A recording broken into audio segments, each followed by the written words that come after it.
A lot of videos popping up in the vinyl community this week about illustrated album covers. So what the heck, I might as well show some too. Stay tuned.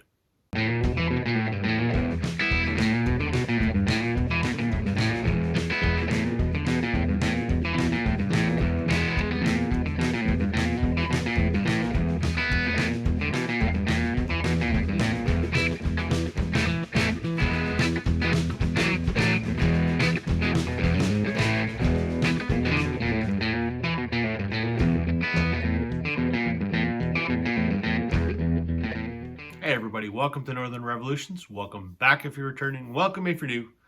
I'm Rob. I'm going to jump on a thread that was started by Rob Walker over in Manchester, England. He showed some illustrated album covers, and it's kind of caught on. I've seen tons of people do it in the last few days. Brian over at Embryonic Robot did it. Mazzy did it. A bunch of people have done it, so I might as well do it too. I'm a big fan of album art. I always love an interesting cover. So I picked 10 of my favorites today, and I wanted to pick ones that I could maybe tell you a little something about. So let's have a look. I've got a nice balance of albums you know, albums you don't. And these are not in any particular order. I'm going to start with this. Everyone knows this. Smashing Pumpkins' Melancholy and Infinite Sadness. This is not what it looked like when it first came out on CD. It was just this picture here, which everybody knows. So here's the story on this. This was created by illustrator and collage artist John Craig. He had collaborated with Billy Corrigan over a series of faxes, believe it or not. Obviously, this is mid-90s, right? And Billy had sort of outlined some ideas, and John went to town and put something together. The famous image of the girl on the front, it's a collage of, I have to check my notes, two different paintings. Jean-Baptiste Grisot, I don't know how to pronounce his name, I'm not cultured. He did a painting called The Souvenir, circa 1788. And that's where the head of the girl comes from. And the torso of that girl comes from Raphael's painting St. Catherine of Alexandria, which was painted in 1507. There you go. I'll throw up images of both of those original paintings so you can see what they look like. What John did is he had a color photocopier, and he just played around with both of them on a color photocopier and adjusted the color settings till he got them to match and put them together. This is early 90s, right? This is pre-Photoshop. So, hey, moving on to one you probably don't know. That's one of my favorite albums. This is the Sadies from Toronto. Rock, country, psychedelic band. They're amazing. This is their album In Concert Volume 1. There is no Volume 2. This is kind of like their version of Last Waltz, to be quite honest, although it wasn't at the end of their career. It was early on in their career. There's a who's who of Canadian musicians on here. That's not what we're talking about, though. The album artwork on this, I always thought it was pretty cool. This is a drawing done by Rick White, who does appear on this album. Rick White is a Canadian rock musician. He has done solo stuff. He's recorded albums with the Sadies. He's in a band called Eric's Trip. He's in another band called The Unintended, which is him, Greg Keeler from Blue Rodeo, and the Sadies. So, kind of a journeyman musician, if you will. But he drew the artwork for this album. Very famous album. Coming up next. Don't know if everyone knows the story of this or not. Music from Big Pink by the band. The album artwork for this, while it does look like a child's painting, it is actually artwork by Bob Dylan. So this was recorded in Woodstock, New York, just after they did, the basement tapes with Bob Dylan. Dylan co-wrote some songs on here. He co-wrote Tears of Rage, I Shall Be Released, This Wheel Is on Fire. The band had been his backing band before this, which was their first album. And he originally thought, I'll stick around and sing on this if they want me to. But then he decided no, that he didn't want to do that because he wanted the band to develop their own identity independent of him. So rather than contribute vocally, he contributed a few songs, but then also did the artwork for them. One of my favorite albums by one of my favorite musicians. This is Matt Mays when he was with his band El Torpedo from 2005. This is his second album. I love the artwork on this. It's a nice drawing, and actually, it's a gatefold. So the album actually spans front to back. It's a girl in a car. It is credited to Bill Mays. I don't know if Bill Mays is his brother or his father. I have no idea. Can't find any information on it. I'm assuming some relation to Matt Mays, though. Bill also did the artwork for the single from this album, which was Cocaine Cowgirl, which was a huge radio hit, and it's a version of this girl in the car. And then Bill also did Matt's first album, which was just self-titled Matt Mays. But I love I don't know what style of drawing this is, but I think it looks great. Of course, these guys have to make it into one of my videos, because why not? Blue Rodeo. This is their album, In Our Nature, which came out in 2013. Honestly, not one of their stronger efforts. Not a great fan of this album. Nothing on it is bad, but to me, it's just kind of, it's a bit of a sleeper.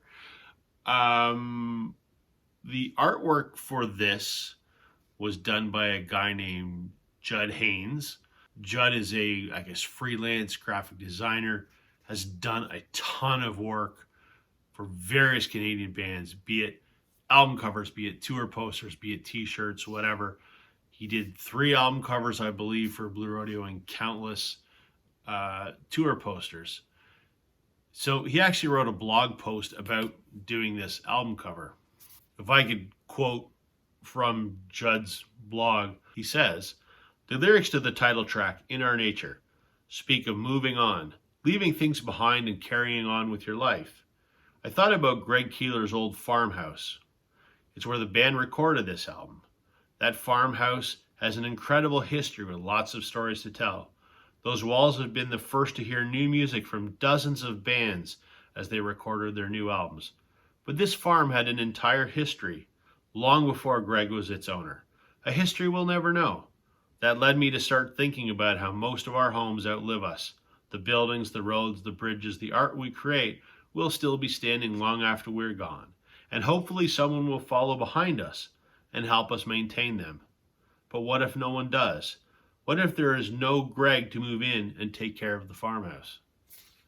And that was his impetus for this, about moving on. So what he wanted, he had this vision of a giant billboard beside a road that had long decayed, and the facade had fallen off, and there was just the scaffolding behind it with vines growing on it, and he did it in the shape of the album title, In Our Nature. And then that's Greg's farmhouse, which is a studio that Blue Rodeo records at near Peterborough, Ontario. And on the back, he did an abandoned drive-in. So I always thought it was interesting artwork, and I liked the story behind it. I mentioned Judd has done artwork for many bands. This is another one that he did. This is the Great Lakes Swimmers. This is their album New Wild Everywhere, which came out in 2012. Great sort of folk record, I guess. And again, the album kind of wraps around, and stuff on the inside as well. New Wild Everywhere. It's kind of got this guy in a kind of a wild looking forest with birds and stuff around it. I guess that's thematically what it's supposed to mean, but fantastic sort of modern folk record, but just another example of artwork done by Judd Haynes. This is an album I don't think I've shown before. This is a band, to me it's a local band. This is the Strumbellas. You may have heard of them. They had a huge hit, I don't know, 7 or 8 years ago. They did an album called Spirits, and the album was called Hope. The song was called Spirits. Not a great song in my opinion, but their first 2 albums were amazing. These guys are from, I think, around Peterborough, Ontario, a couple hours from here. This came out in 2013 on Six Shooter Records. It's their second album. Kind of a folk, pop, rock kind of sound. Really don't know how to describe it, but I love this. The artwork for this was done by a guy named Joel Hustack. Didn't know who he was. He's a freelance artist from Regina, Saskatchewan. He describes himself as a freelance fantasy and science fiction artist specializing in creatures and monsters. Does a lot of Star Wars stuff too. I don't know if he's friends with the Strumbellas or not, because he did their first album, My Father the Hunter. He did this album, We Move on Dance Floors. He did album art for a couple of their singles. Definitely very different than his sci-fi artwork, but I just always kind of love the Canadian-esque feel to this. Here's one that everybody knows. Layla and Other Assorted Love Songs with Derek and the Dominoes, aka Eric Clapton and a host of other ridiculously talented people. This is a painting called The Girl with the Bouquet. I'm not going to try and pronounce it in French. I speak some French, but I sound like an idiot. This was painted by Emile Theodore Franzen de Schomburg. There you go. The story goes, Clapton and the band were staying at Emile's son's house, and Clapton happened to see this, and it reminded him of Pattie Boyd, who he was in love with and ultimately would marry. It's also George Harrison's wife beforehand. Emile's son gave Eric the painting and gave him the rights to use it, so it was used on this album artwork and has been ever since. In 2016, Clapton was actually sued by the artist's family because they had altered this image for some kind of cutout for a promotional display, and Clapton had to pay like $16,000 to the family like 45 years later, which is ridiculous. But The Girl with the Bouquet by Emile Theodore Franzen de Schomburg. And lastly, one of my favorite bands, again, local band, but it's kind of a cool idea. So it's Cuff the Duke. This is their album Morning Comes from 2011. This was a drawing by Paul Lohman, the bass player. What's interesting about this, though, is that it's part of a larger work that actually comprises 4 pieces. This was the second to last album by the band. The follow-up Morning Comes had the other side of the image, and in between they'd put out 2 EPs that had the bottom 2 halves of the image. So these are to show on CD, and also the EPs are not available on vinyl. So here's the album I just showed you, Morning Comes. Its sister and follow-up album, Union. They joined together to make half of the painting or drawing. Then the 2 EPs, which are covers, In Our Time and In Our Time Part 2. They make the bottom half. And if you put it all together, that's the original drawing there that they split up into 4 pieces. It's kind of a neat drawing, but I also like what they did with it. Spread it across 2 albums and 2 EPs. And the other thing that's interesting with these 2 albums, this is sort of the more electric of the 2, but this is kind of like part 1, part 2, or sort of call and answer. So for every song that's on here, there's a response on this album, which is kind of neat. So there's some synergies there. Anyway, there's a look at 10 album covers they're illustrated album covers that I think are interesting, and a little bit of information behind them. Hope you found that interesting. If there's any great illustrated album covers you like, please let me know in the comments. Thanks everybody for watching. Catch you on the flip side. Bye.